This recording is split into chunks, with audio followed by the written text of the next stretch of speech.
Hey, folks, it's Jeff with the Second Chance Podcast with Jeff Robertson, just bringing up John Hewitt. And if you think of the name Hewitt, there's been, for many, many years growing up, you used to see the tech service called Jackson Hewitt. And John Hewitt is he was the Hewitt side of that. Amazing conversation, brief, to the point, but that's what I would expect out of a fella that runs billion-dollar franchises. Um, Absolutely great conversation. Great conversation on business and franchising. If you are looking to start a business or get into um, moving into the business world, and if you're uncertain, franchising is a great tool. It's especially in the right franchise. Not all franchises are created equal. Um, the work and effort that John puts in through Liberty Tax and some of his brands that he has, their impact is felt, and you can see their location success just being open year to year inside of your community. So, John's a great listen. Let me know what you think. I'm excited for this episode, as I am all of mine. Each one of them has its own unique. Um, it has its own uniqueness, but here's what I hope. It's going to create these, holy crap, you get to have an audience of John Hewitt, this guy who's done business since business was a thing in his lifetime. Let me know if you have any questions. So I'd love to pass those along, maybe with a second episode with John. And thank you. Can't thank you enough. Appreciate you following along. Check out this episode. Let me know what you think. All right, welcome back to the Second Chance Podcast with Jeff Robertson. Today we're joined by a titan of the franchising world, John T. Hewitt. With over 50 years of experience, John is the founder and CEO of Loyalty Brands, a company that's reshaping how franchise systems work. From tax services to pet grooming, his ventures are diverse, and his career is packed with lessons on resilience, starting over, and building lasting success.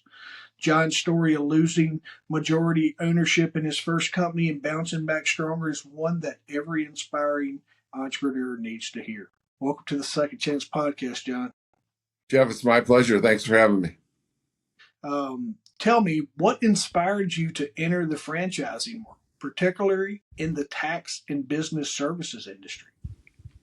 I've been blessed so many ways. One way was my dad was an accountant, a controller of a company, and he always wanted to be self-employed. But he had too many children too quickly, and he grew up poor. But finally, when I was in college, he was ready, and he called H&R Block and asked to buy a franchise in the suburb of Buffalo that we lived in that didn't have an H&R Block office. And they said, well, as a matter of fact, we're going to open a company store there. Why don't you have our son take our tax course? So in the evenings, I took a tax course, loved it, most interesting course I'd ever taken, started working with them as soon as the tax season started every evening and weekends, and loved it. And that was how I got introduced. My dad was my inspiration. Share more about the loss of your majority ownership in your first company, and then how it shaped your career. I think we need to know that, but how did we even get to that? What was that first company? Yeah, my dad interceded again. 12 years later, I was running 250 H&R Block offices, and now my dad had grown to be CFO of a public company. And he had bought one of the first Apple computers by mail long before others. He bought one of the first million in the country, and in the 70s, and he liked it better than the mainframe that was running his public company. So we decided we should computerize taxes. So in 1981, we both quit our jobs and built the first tax software for an Apple computer. No one wanted it, way ahead of its time. Got blessed and found a company here in Virginia Beach called Mel Jackson Tax Service. Mel had died. We bought 6 offices from his widow. We merged the 2 companies, changed the name to Jackson Hewitt, and it became $1 billion company. We sold it in 1997 for $483 million.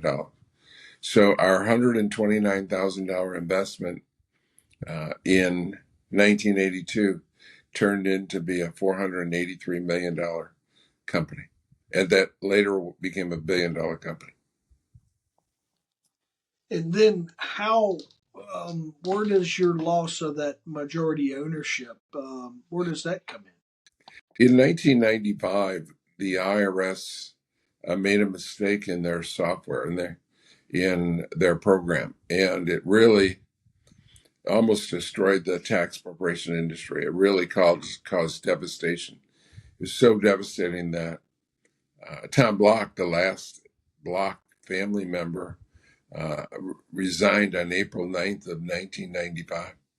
So in that, in almost being destroyed and almost going bankrupt, we had a venture capitalist, and he decided that he could take over the company for a song because we were in such distress.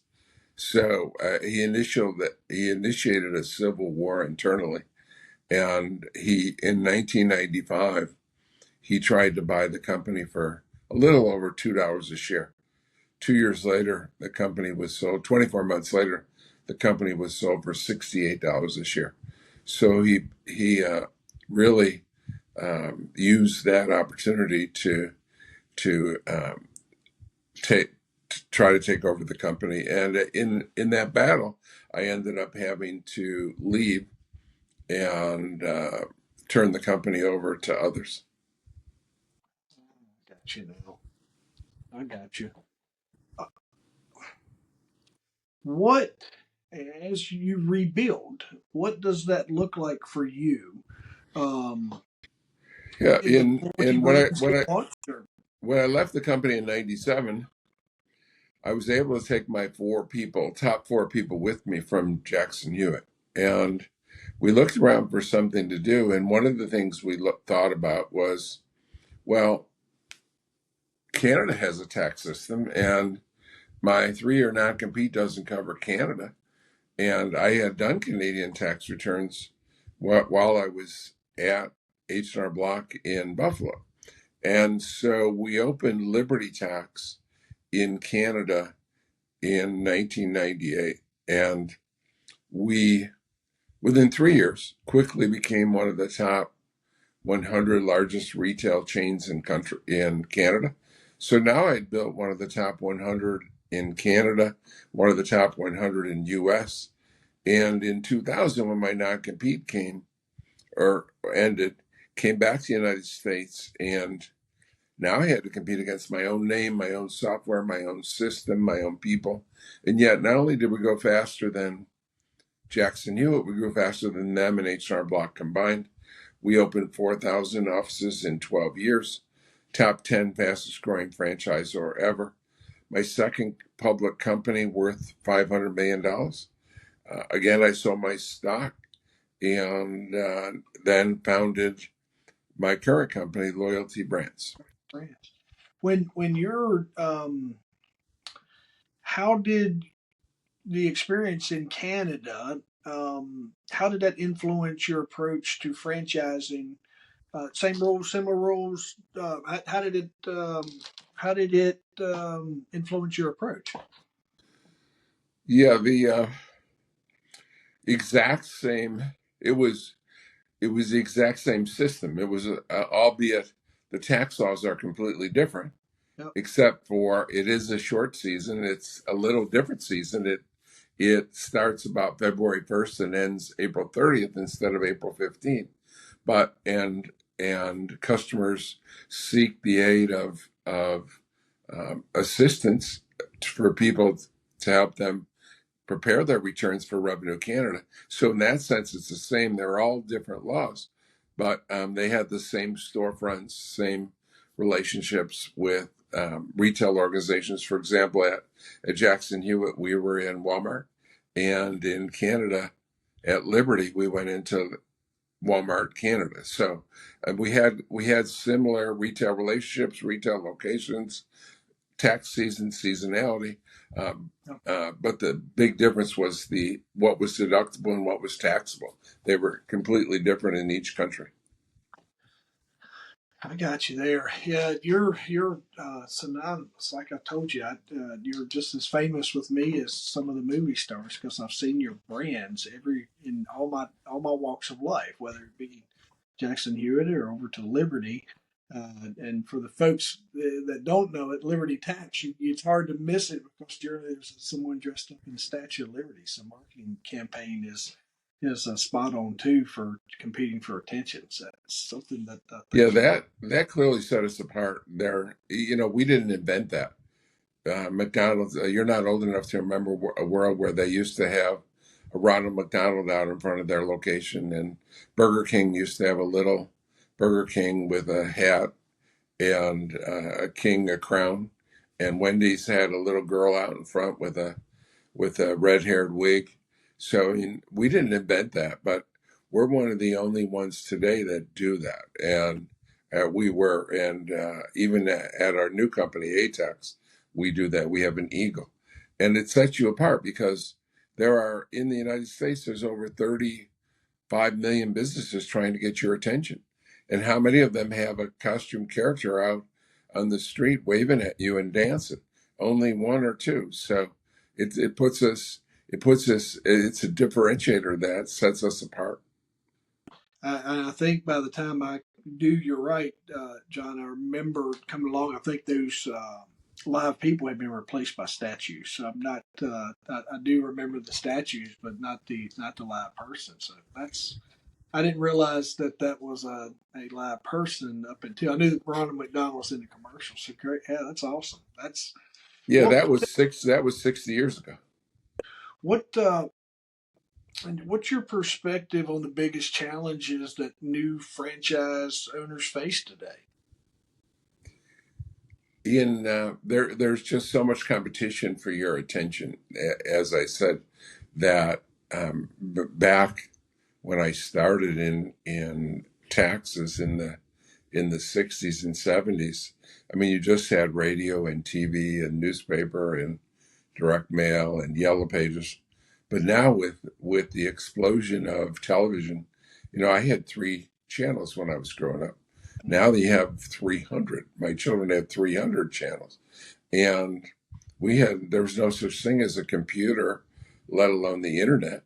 And so we are getting so much bombarded with so many messages at every corner. In fact, when I was growing up, there was no such thing as a mall. In the 50s, they invented shopping centers where they weren't even shopping centers. There were all these downtown little shops.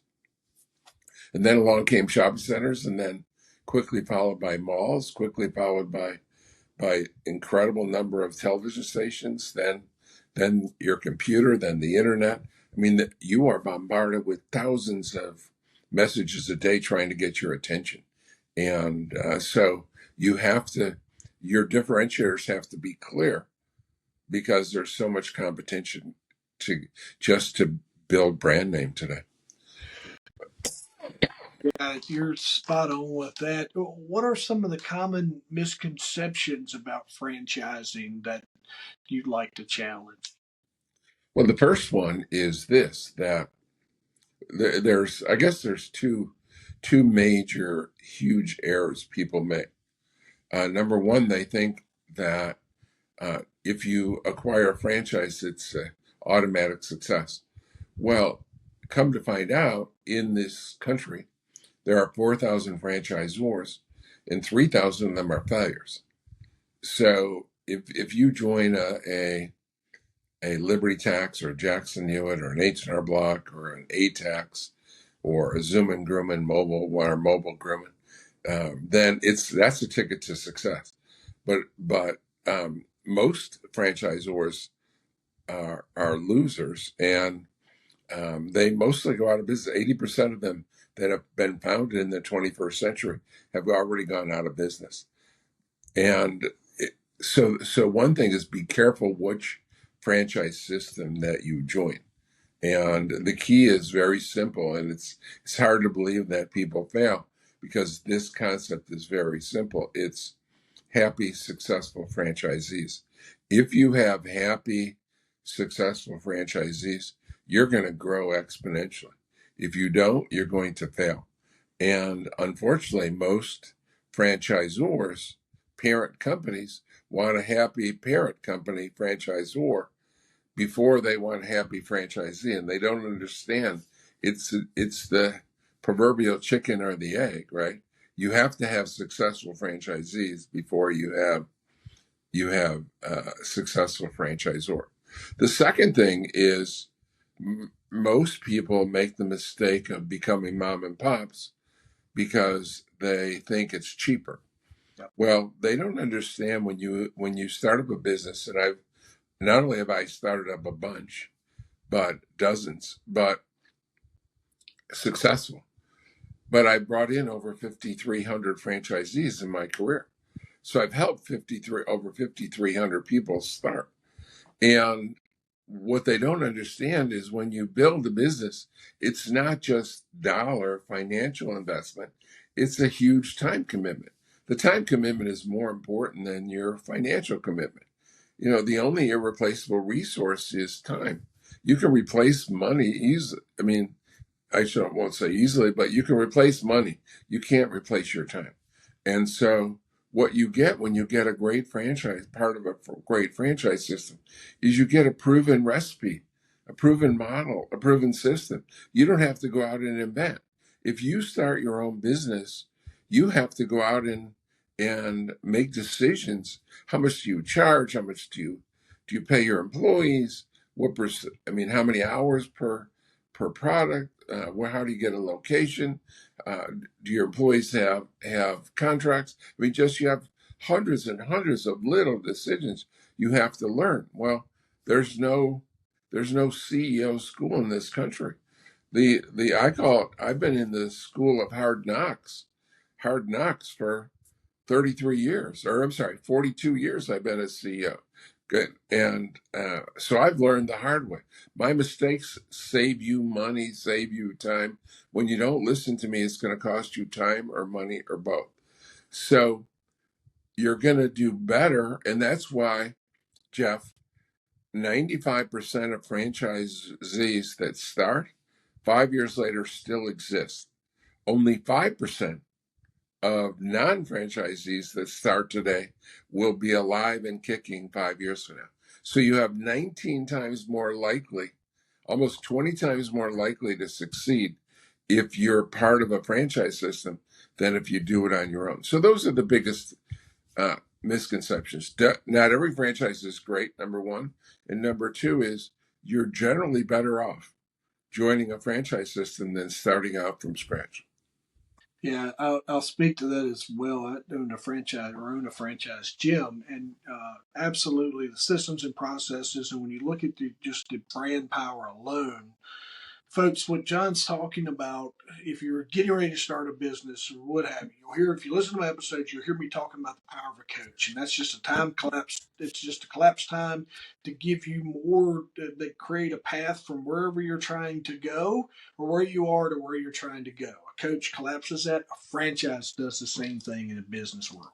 Your the idea behind the franchise is John has done all the things that need to be done, and he has failed multiple times to perfect this system that you're able to deploy. And if you follow the script, because that's basically what it is, if you follow the script, your path to profit becomes way shorter than if you try to figure some of the stuff out on your own.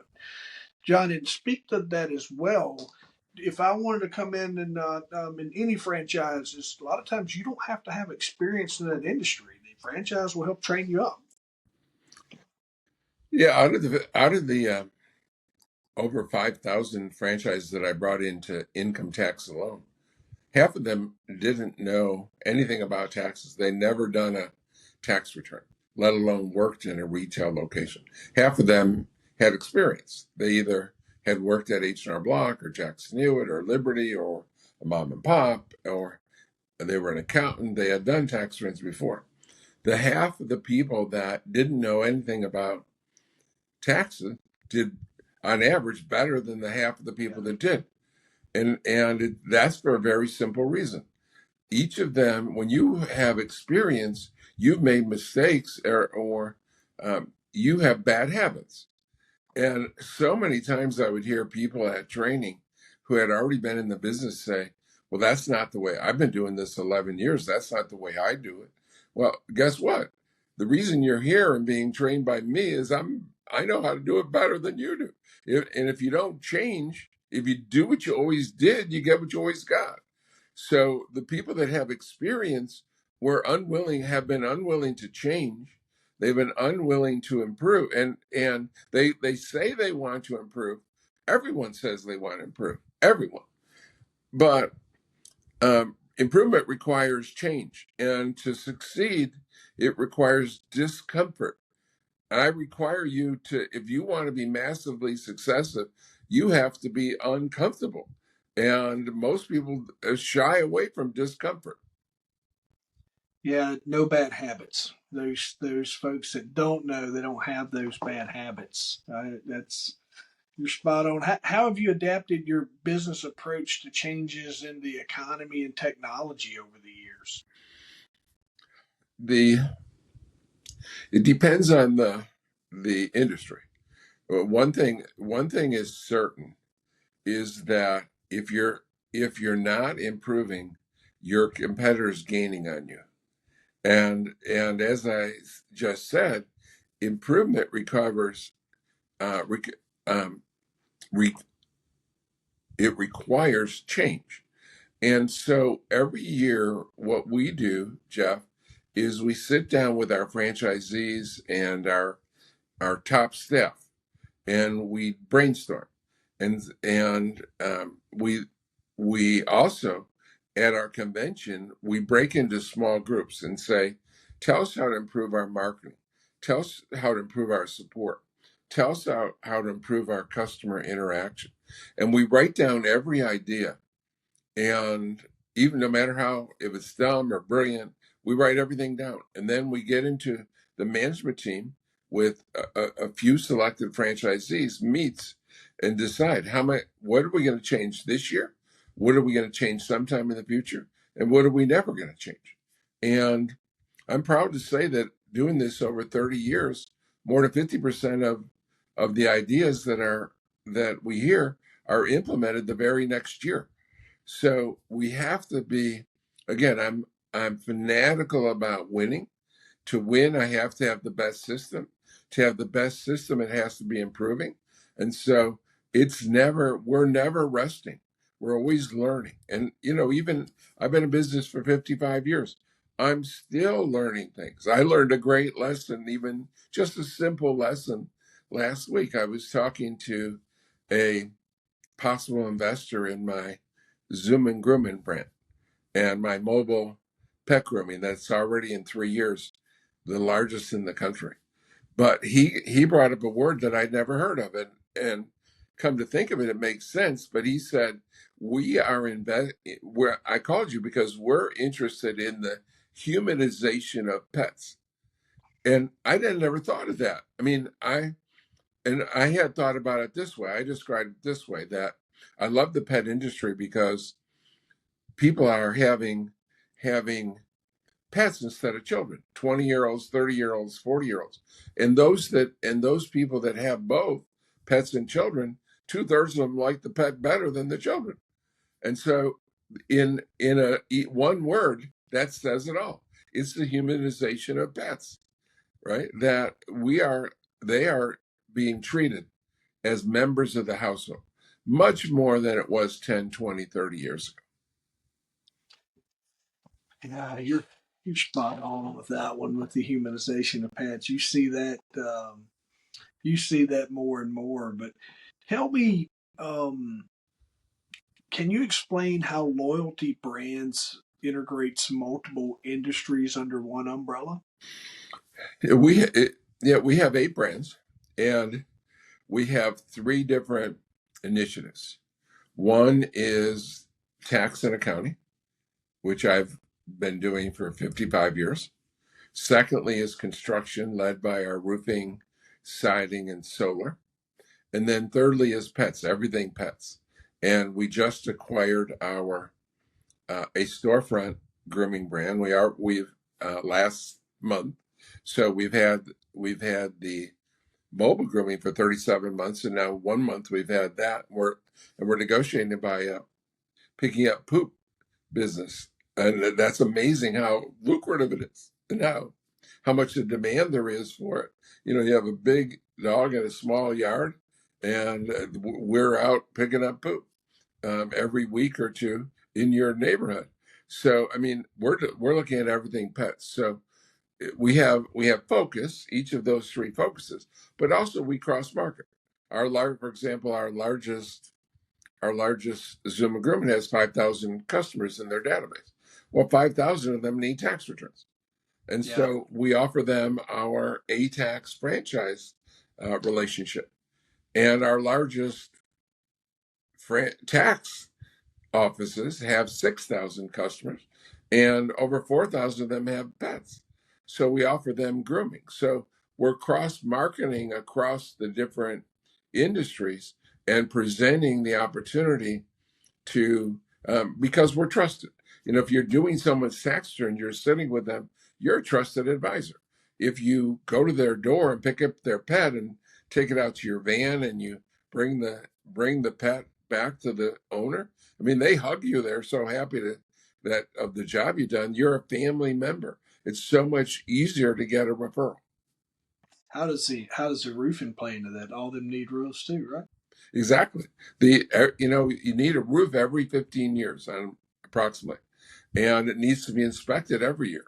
So every home typically has three people, which on average, two of them file tax returns. And so when we're doing tax returns for people that own homes, we can introduce our roofing service. Is it? And let's speak, because I have a lot of folks that talk to me about focus, and would it is this taxes was moving forward, and it sounds like it was successful before we started layering in the other two parts of your brand. Would that be safe? Help me out there. All of them, yes, all of them are standalone successful, and all of them have a staff, a CEO, and a staff that run the brand that are totally focused on that brand. What strategies do you believe contributed most to the success of loyalty brands? The the key starts and ends with two things: happy, successful franchisees and happy, successful employees. I mentioned happy, successful franchisees earlier. If the franchisee makes money and I don't, it doesn't work. And if I make money and the franchise doesn't, it doesn't work. It only has to be win-win in order to succeed. And before about 1995, 30 years ago, the buzzword in society, or in business rather, is customers number one, customers number one. And in fact, our mission statement at Jackson Hewitt, we set it up in 1991, was winning customers for life. And then along came people like Southwest Airlines Herb Kelleher, who wrote a book called Nuts, Nuts, nuts, because they were kind of nuts at Southwest Airlines if you've been on a flight. And he said, no, no, no. If you want your customer to be treated as number one, you have to treat your employees as number one. So the thing that is consistent across all of our brands at Loyalty Brands is happy, successful employees, happy, successful franchisees. We're all franchise companies. And that's a competitive advantage, because in every system in this country, franchisees out-hustle, outperform company employees. And that's because they act like owners. I have tens of thousands of employees in my career. And yet, even though I'm fanatical about searching for just the right people who act like owners, I've only been able to get less than 5% of my employees act like owners. But boy, almost 100% of my owners act like owners. So our owners beat the company locations of our competitors. Here's a simple example. At H&R Block, they're open from 9 to 9 Monday through Friday, and so are we. However, I love driving by an H&R Block at 8:45 in the morning and seeing a customer standing outside, especially in a cold weather area, and the taxpayers inside playing on the computer because they're like a bank. They don't open until 9 a.m. Well, because they're employees. Now, what would you do if you were the owner? You'd open the door and let them in. And then at 5 after 9, there's a knock on the door, and they've locked their door at 9 o'clock.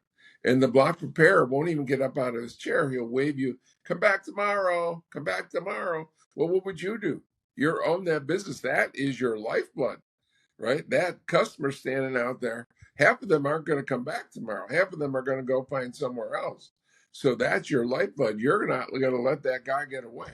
So that's our competitive advantage is happy, successful franchisees, happy, successful employees, yields happy, returning and referring customers. You hit it on the head. I was talking to with an owner in an old W-2 position, and I take ownership. I'm that in there 5%. Like when I'm on your team, I'm telling you, I'm treating it like it's mine. And I was having to explain to him, not everybody's going to take ownership in your company, and he was struggling with that. And I like the way you just framed that with owners take ownership, and franchising is one of the best keys to build that. That's awesome. You touched on some things I wanted to point out. Is loyalty brands helps franchises stay financially stable and long term. Some of this is through your ground up, and a lot of these ideas and strategies come up from your franchisees. They see what's going on. They're owners, and they know the things, and all this is processed and it's vetted through your top level of your franchise. So that's one of the ideas. Is there anything else that just helps create that financial stability for your franchisees long term? Yeah, there's a couple things. Number one is we try never to let our franchisee get stretched, get and because they'll try to outstretch and out. I made that mistake in the past. I almost went bankrupt in 1988 from overexpanding. So I've cautioned thousands of franchisees into don't slow down. There's plenty of time. You can do that next year. You need people and you need money to be able to do that. You're endangering your future. So part of it is mentorship. And secondly, if they get into trouble through no fault of their own, especially, there could be construction in front of it. They tear up a whole road in front of your wonderful location for 6 months during the tax season. And so your traffic is diverted from your location, or there's a hurricane, or a flood, or a natural disaster, or a fire. Your office burns down, so certainly we're there to step in management, in money, in resources to help you make it through the tough periods. Because when you have thousands of offices, you're going to have calamity in some of them, and unfortunately, it's only 1 out of 100 or 1 out of 500 typically will have a problem. But I remember back at Jackson Hewitt, we had one franchise. He was involved in the riots in Los Angeles in Watts. I think it was Rodney King, and they burned down his office. And so there's going to be stuff happens, and it's good to have a partner like us that's ready to step in and help you, both financially and through people resources, to make sure that you can stay in business. John, what do you do in some of your off time? What is some of the projects you enjoy doing outside of your building these amazing businesses? I have so many people around the country, and I travel every week, and so I brought in 5,300 franchisees, and they had hundreds of thousands of employees.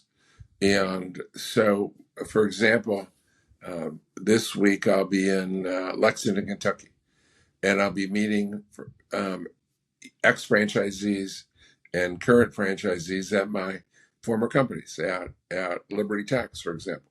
And I'll be meeting potential franchisees at Loyalty Brands. And I've had so many great people that I've been partnered with over the years, and franchisor, franchisee, they were the quasi relationship between family, customer, partner, friend. I mean, they're have many hats, and so I get to rub shoulders with people that I've been dealing with, and that's why we call it loyalty.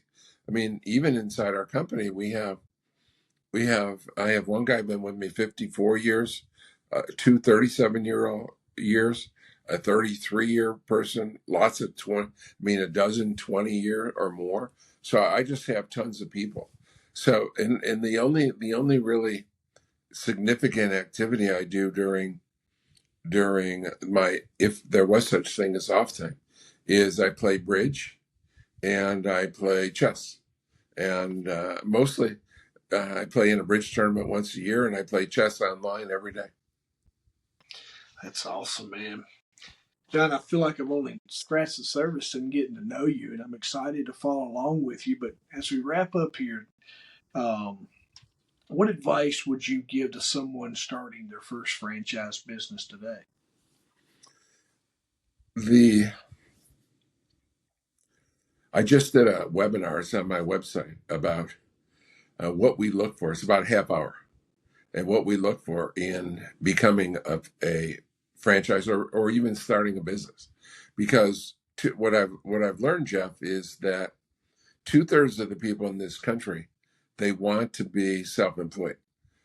But out of my 5,300 that I brought in, about a quarter of them should never have been self-employed.